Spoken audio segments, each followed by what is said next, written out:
Although the Intel Core Ultra processors bring some new features, but the Ultra 5 125H is still not as good as the 7840HS.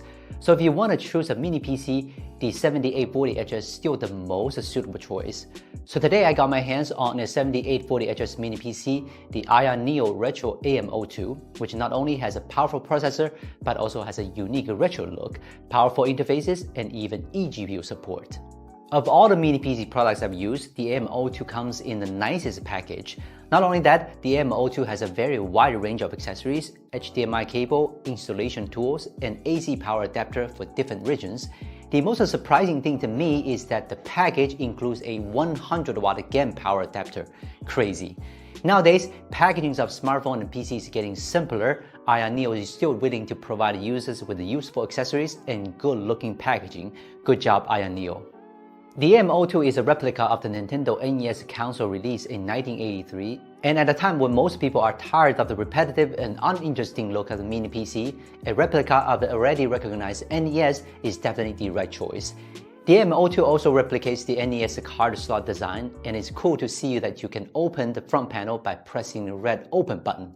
Although the machine's casing is mostly made of plastic, it has an excellent paint finish and looks very much like metal.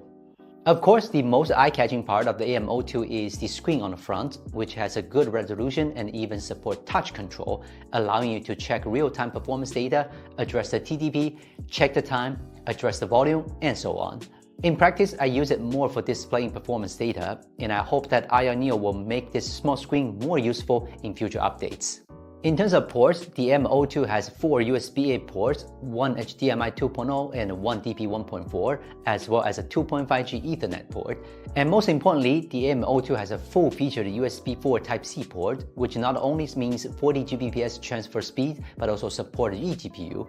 For gamers, the AM02 could be a real replacement for traditional gaming PC. Meanwhile, disassembly the AM02 is relatively easy. Just follow the steps in the manual and use the tools included in the package. It's not difficult at all. If you bought a bare-bone configuration, such detailed installation instructions can save you a lot of trouble. In terms of expansion performance, the AM02 has 2 SODIMM slots and support up to 64 gigs of memory. It's worth noting that AM02 only has one PCIe 4.0 M.2 interface, but it seems that it supports up to 8TB dual-sided Partis SSD. Not bad. The 7840HS is arguably the best solution for mini PC at the moment, so there's no need to worry about the AM02's performance at all. As the 7840S performed very well on CPU Z test, multi-core performance is roughly equivalent to the 5800X, slightly behind the 12600K, but in terms of power consumption, the 7840HS wins the race. In a more stressful Cinebench, the 7840HS performed very well in both the single and multi-core. I must say that this 8-core, 16-threads processor is more than enough to handle most tasks. Whether you are gaming or working, the 7840HS doesn't disappoint. During the stress test, the chip can be maintained at 45 Watt almost the entire time, with the frequency running at close to 4 GHz. There's actually no need to worry about the cooling performance. With this quad heat pipe cooler, it can keep the CPU cool in high loads. Meanwhile, during the stress test, the fan speed was around the 3400 RPM, and there was a noticeable noise, but not too loud.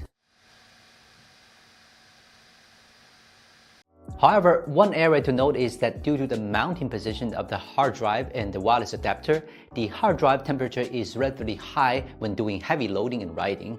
Among this assembly, I found that the drive does not have a cooling structure, which is most likely a compromise for mounting the small screen. So if you're planning to buy a bare-bone configuration, I would recommend installing a cooler drive without DRAM cache. The 7840HS has a built-in AMD Radeon 780M GPU, which has already surpassed the 1050 Ti and is very close to 1060 Max-Q in time spy test. The most important thing is that the performance in real games. First, Genshin Impact, using 1080p maximum graphics, the game can run at 60 FPS, very good performance. In CS2 using 1080p medium graphics, the game experience is very good. It can achieve 100 FPS in deathmatch. In Cyberpunk 2077 with the same 1080p medium graphics, the game runs pretty well, but it can't run at 60 FPS. For an even smoother gaming experience, don't forget that the AM02 supports eGPU. Just use the full-featured USB 4 port on the front panel for a completely different gaming experience. I was using 6600M version of the eGPU, and I was able to get several times the frame rate increase. Overall, the 780M will run most games smoothly at 1080p resolution, and if you play competitive games mostly that don't require a lot of GPU performance, then the 780M would deliver a very good gaming experience. Since the AM01, AYANEO has introduced IR Space that used to be on a gaming handheld to the MiniPC and has implemented some very handy features. Now, IR Space not only manages the small screen on AM02, but also allows you to quickly open up the adjustment options to set up different power consumption and fan strategies. The AYANEO Retro AM02 is one of the few mini PCs on the market that has a great look. I'm sure there are a lot of people who would choose the AM02 because of its great look, and more importantly, a 7840HS that support really good performance. Alright, this is AYANEO Retro AM02 review. If you're interested in it, click the link down below to know more. This is Will from Gizmochina. See you next time.